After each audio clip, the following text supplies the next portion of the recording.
დღესასწაულის სასწაულ ბავშვებთან ფესტივალი ანაბასისში, სკოლიდან დიდ სცენაზე. ამ ღონისძიებით მონაწილეებმა კიდევ ერთი საინტერესო ფურცლით შეავსეს მშობლიური სასწავლო დაწესებულების მდიდარი ისტორია. წლის დასკვნითი აქტივობით ისინი შეეცადნენ თანატოლებისა და დამსწრე საზოგადოებისთვის შეექმნათ განწყობა, რომელიც ერთნაირად ემოციური და გადამდები იქნებოდა ყველასთვის. ღონისძიებაში დავალებები ყველა კლასზე მათი უნარების გათვალისწინებით იყო განაწილებული. ანაბასისის ლიტერატურულ-მხატვრული აქტივობა კულტურისა და შემოქმედების ცენტრში ჩატარდა. დღევანდელი ფესტივალი დღესასწაული სასწაულ ბავშვებთან ნამდვილად შედგა სავსე ემოციებით, ძალიან ლამაზი ნომრებით. ეს არის ისტორია, რომელსაც წერს ანაბასისის მოსწავლეები, ყველანი ჩვენ ერთად, მშობლები, მასწავლებლები, ქორეოგრაფები. ნამდვილად ძალიან ლამაზი საღამო იყო. დიდი მადლობა მინდა ყველა სტუმარს უთხრა, ყველა მასწავლებელს, ვინც წვლილი შეიტანა ამ ლამაზი ღონისძიების მომზადებაში.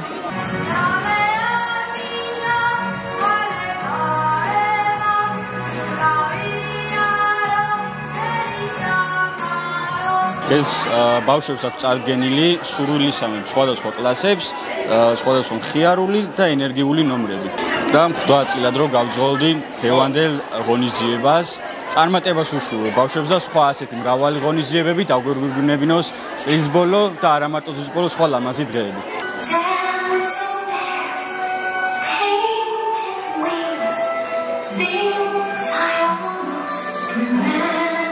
დღეს ანაბასისის ტრადიციულ ბავშვთა ფესტივალზე სიამოვნებით მივიღეთ ჩემთან აკლასელებთან ერთად მონაწილეობა და ვასრულებთ ცეკვა ლაზურს. რაც შეეხება სიმღერას, დღეს წარვდგები სიმღერით, სადაც გავიმარჯვე სიმღერით, რომელთაც გავიმარჯვე სენაკის არტ ფესტივალზე და მივიღე ლაურეატის წოდება. იპოვე ვარსკვლავის შენი პირველი პრემია ავიღე და უსურვებ ყველა მონაწილეს წარმატებას.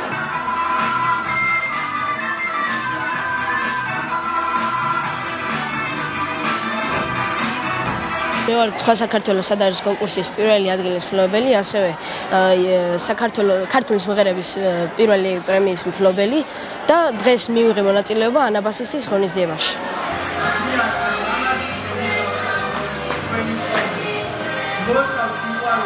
ჯანმრთელობასა და ერთიან ბედნიერ საქართველოში ცხოვრებას ვისურვებ.